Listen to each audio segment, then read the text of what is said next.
Hello and welcome back to the Moneymatics Podcast. My name is Omobobola, and on today's show, I'm talking about credit cards. Some people love them, some people hate them, some people think that the best thing since bread and butter. But today we're going to talk about credit cards, yes, and I'm going to tell you what I really think about them. But before we get into it, I'll be talking about the advantages and the disadvantages of credit cards. So let's get right into it. So let me just say that I personally, I do not have a credit card, but in the last few weeks or months, I've found myself in situations where I've thought, maybe if I had a credit card, this would have been a different situation, or the outcome would have been different, or the process would have been different. And that made me think of the advantages and the disadvantages of having a credit card. But before we go into the disadvantages, let's talk about the advantages of this tool, this financial tool, this thing that you have in your hands that allows you to make purchases, that allows you to pay for things on credit and then pay back at a later time. Number one on my list of advantages for credit card is convenience. It's convenient to have a card that you can just swipe when you need it, and then you've paid for the things that you want to pay for. It's convenient. It's convenient. And it's part of the reason why a lot of people have them. It's just the ease of being able to pay for something and then pay back later. Number two on my list of advantages is that credit cards, usually a lot of them have perks and advantages when it comes to you use them to buy for something and then you get cashbacks or you get points that you can then use later as a way and as a means of paying for things. In fact, I've heard of people who paid for a whole vacation using their credit card points, and it makes me wonder, how much are they really, how much are they spending using this credit card? But yeah, you can get perks and you can get advantages like that if you have a credit card, as opposed to if you're using your own money. Nobody's going to be giving you any cash backs for using your own money. But if you use a credit card, you have those perks that you can gain from them. Number three is also very similar. I'm talking about insurance. I'm talking about extra cover when you use a credit card to pay for something. And that means that, for example, if you're paying for a ticket or you're paying for a flight, if you use a credit card, you might have travel insurance included. You might have, like, if the flight doesn't happen and you need to get money back, you might just be able to do that without hassle, without stress, because it's the credit card company that will be dealing with all of that. Another thing is that if you make purchases, you use them to buy goods and services, sometimes you get extra warranty, extended warranty on some of those goods. So yeah, of course, these are good things to have, right? If you pay with your own money, you might not have that, or you probably won't even have that. So that's another advantage of having a credit card. Another advantage of having a credit card is what we call your credit score. It helps to build your credit score. In a lot of countries, especially in the US, maybe Canada and in the UK, if you want to build a credit score, many people would argue that having a credit card is a way to do that. In Europe, I would say it's not really like that. Especially in Sweden, you don't need a credit card to build a credit score. Just the way you're paying your bills regularly, your rent, your housing, your car bills, every other bill, your utilities, is enough way to show your credit worthiness. So there are definitely other ways to build your credit score or to show your credit worthiness, especially when you want to get a mortgage and all of those things, than just having a credit card. So I would say you should actually explore those other ways before you think of a credit card. Now, the last but not the least advantage I see with a credit card is just having like an emergency fund that is not really there. You know, when you have an emergency, when you have something that you really, really, really need to pay for now, and you don't have the money, having a credit card allows you to be able to do that.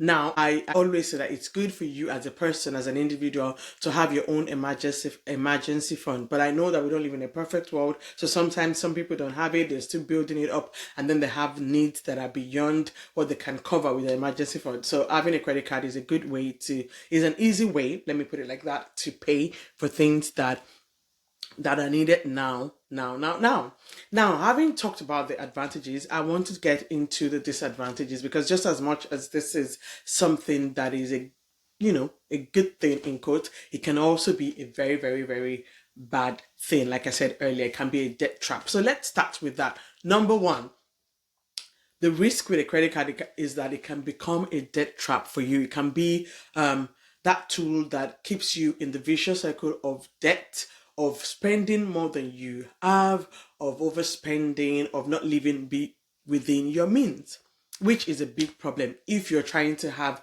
good financial stewardship, if you're trying to build wealth, if you're trying to, live in a way that allows you to live comfortably in the future. Because really, a credit card is like you're taking credit from the future, hoping that you will have that money in the future. And if you don't have that money in the future already has a deficit, right? You're already in trouble because you're already owing money in a future that you don't know. So that is a big problem when it comes to credit cards.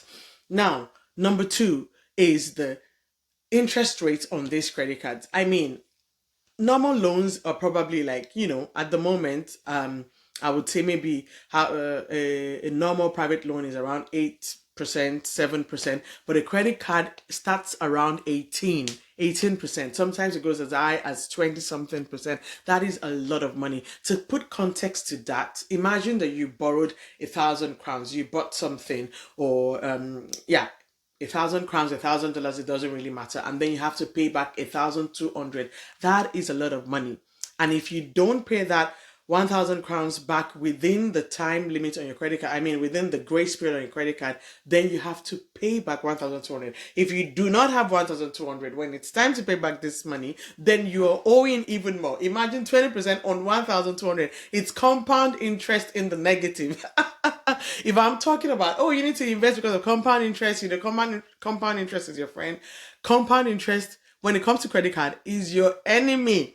The money just accumulates. This is how people get into debt that they find it very hard to get out of. So that's a very big disadvantage. Number three, which is very similar to some of the points I've made earlier, but I just want to pinpoint this especially, is the risk of overspending. When you have a credit card, you risk spending more than you plan just because of the ease and the convenience of having this plastic card that you can just swipe or you can just use to pay for things online. So there is a big risk of overspending when you have a credit card. Number four is what I call hidden fees. Fees that you don't think about when you get a credit card, but it's there. Some of them have fees. They have yearly fees that you have to pay for owning one. Beyond the interest that you're paying on the credit card that you take, they have fees. Sometimes if you are late for payment, they have extra fines and all of that. So before you know it, it's really accumulating.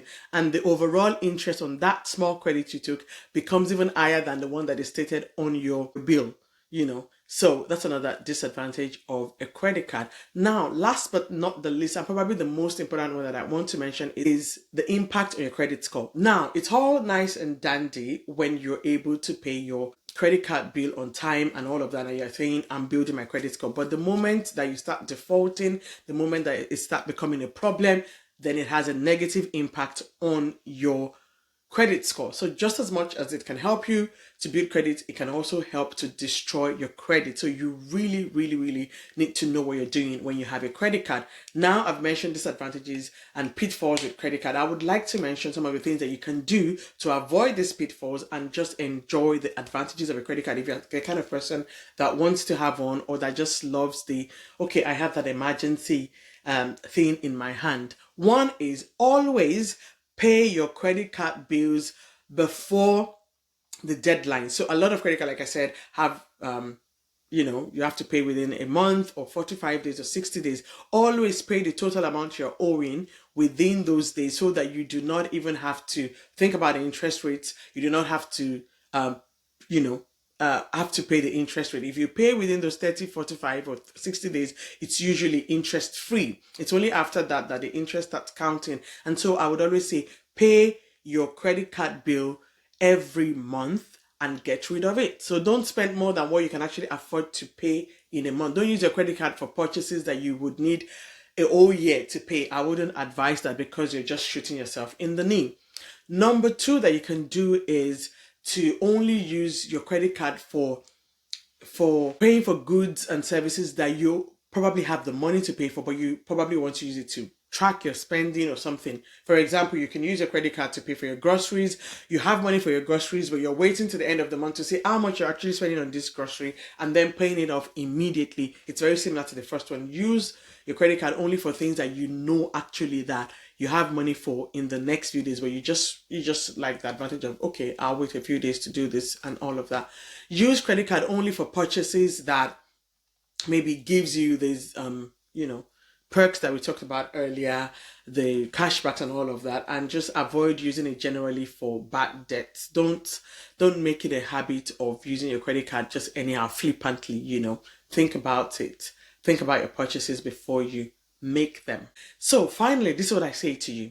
If you are the kind of person that does not have financial discipline, or you are in debt at the moment, or you're trying to get out of debt, you have no business having a credit card. Let me say that again. If you know that you know, to thyself be true. If you know that you are not financially disciplined and you're trying to learn financial discipline, you should not own a credit card. You should cut them off. Not many people can really stand against the temptation of buying things at your whims when you want, because you have a card. So I would say to you, if you are struggling with your financial discipline, gather all your credit cards at the moment, yes, right now as we're talking, and get them together and cut them, chop, chop, chop, and then it's over. I know it's going to be hard, but you need to do it. This is something that is doable. And finally, before I close this episode for this week, I would say to you that if you've believed the lie that you need to have a credit card to be able to survive in this part of the world, I am here to tell you that you do not. I am an evidence of that, because 5 years ago, we cut off our credit card because we just decided that we don't want it anymore. And we've managed for 5 years. Before then, we thought that, we really need to have this, little safety net and all of that.